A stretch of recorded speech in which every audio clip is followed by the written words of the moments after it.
thank you so much for joining us today. Very happy to have you here. So just to start us off, tell us a bit about Secondmind and what you do. Sure, happy to.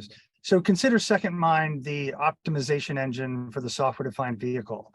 We've developed a suite of solutions that are helping engineers in automotive optimize things like calibration of motors and engines and things in powertrain, as well as optimizing the design of the components and systems and even the full vehicle. Tools that are out there today don't have the ability algorithmically to be able to handle the complexity that is increasing within engineering, design, and automotive.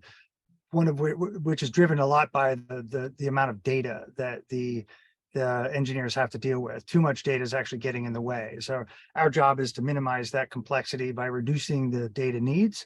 And in doing so, we're helping them transition from an old school way of hardware-driven waterfall process and development to one that is more software-driven and agile in its process. Lovely. And so what types of customers and businesses that you have coming to you, and what sort of challenges do you help them overcome when it comes to the transition towards electrification?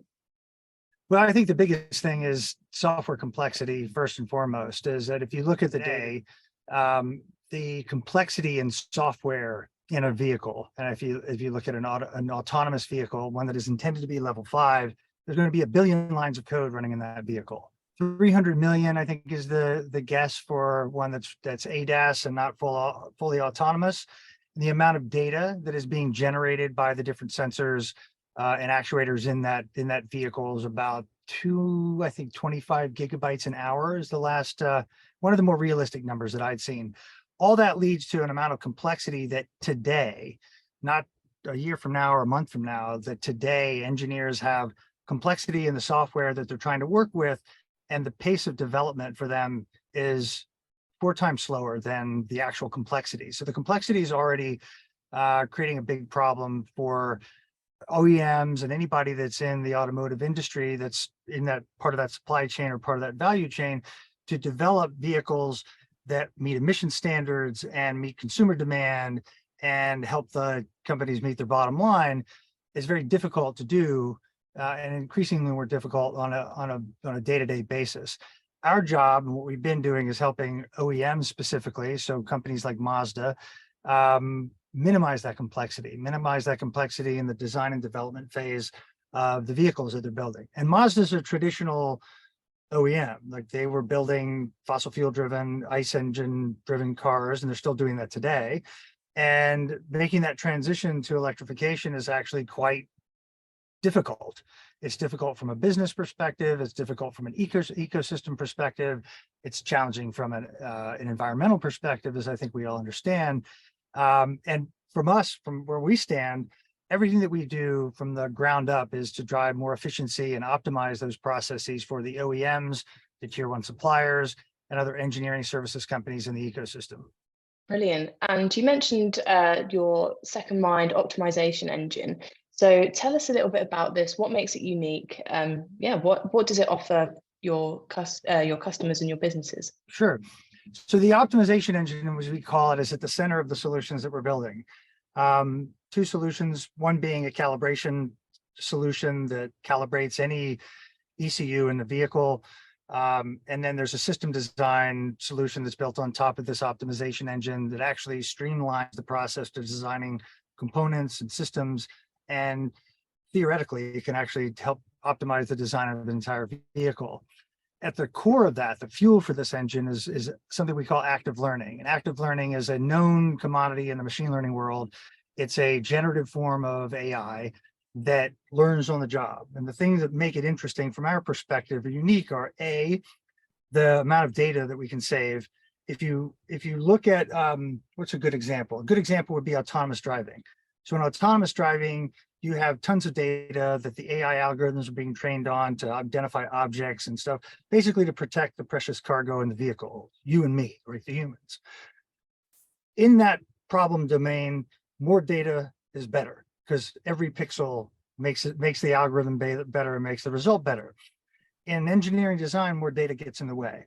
So you need to be able to do more with less, and that's sounds like a marketing term, but it actually means something specifically to us. So our active learning technology can reduce the amount of data that is needed or required either in the design phase or in the calibration phase of development by about 80%. So you can do as much or better with 20% of the data that you would have had otherwise. So that removes a huge burden.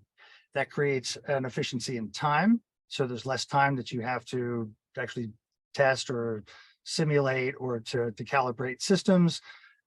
We actually were able to give engineers more choice than they would have had otherwise. There's so many potential ways that you can simulate the design of a system. If you had all the time in the world and all the compute in the world, you could do that. Well, you can't. So you have to make course level decisions up front that end up resulting in errors and challenges that you have to go back and kind of and correct. We can give the engineer more choice, and not just more choices, but better choices, so that when they do take a design forward, that design would be more or less assured that when you prototype, it's something that runs and can actually perform as expected. Other things that make us interesting are the fact that everything underneath the hood is explainable. So in the world of AI is a black box, specifically the area of deep learning, which is what you hear about in autonomous driving. But a black box doesn't help with trust. It doesn't help with regulatory compliance if something goes wrong. So we're an open book. Active learning, the way we practice it it's a white box for all intents and purposes. And the last bit is that we recognize that the years of expertise that an engineer has brought to the table in automotive, decades in some cases, that's all valuable to carry forward. And the way that AI works today is you have an algorithm and you have the human expert over here, and the two don't really marry and join forces, if you will. Our job, and this is where Secondmind as a brand actually matters, we're the second mind of the engineer. We're here to help them make the engineer, the SME, the subject matter expert, better at what they do. We're confident in the decisions they make. So we're giving them that opportunity to make better decisions. We call it blended intelligence, kind of binding the two things together. It's a collaborative effort. So the systems that are out there today that claim to be, AI or have AI, they're very much it's a polarization exercise more than anything else.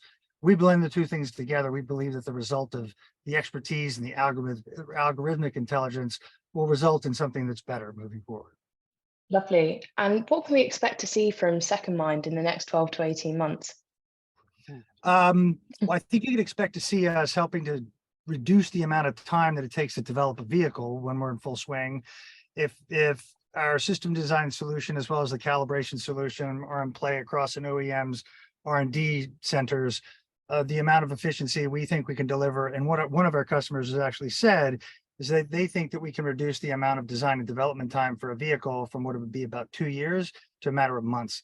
And I don't want to quote the number of months because it sounds fantastical, but the way that we're able to optimize some of the most complex systems that bog down design and development today, that tools just simply cannot cope with, there's enough there to make us feel confident that we can have a meaningful impact on being able to reduce the amount of time it takes to transition to what would be a full carbon neutral world of mobility. Brilliant. Well, thank you so much for taking the time out of your day to speak to us. And we look forward to seeing from Secondmind soon. Thanks so much for the opportunity.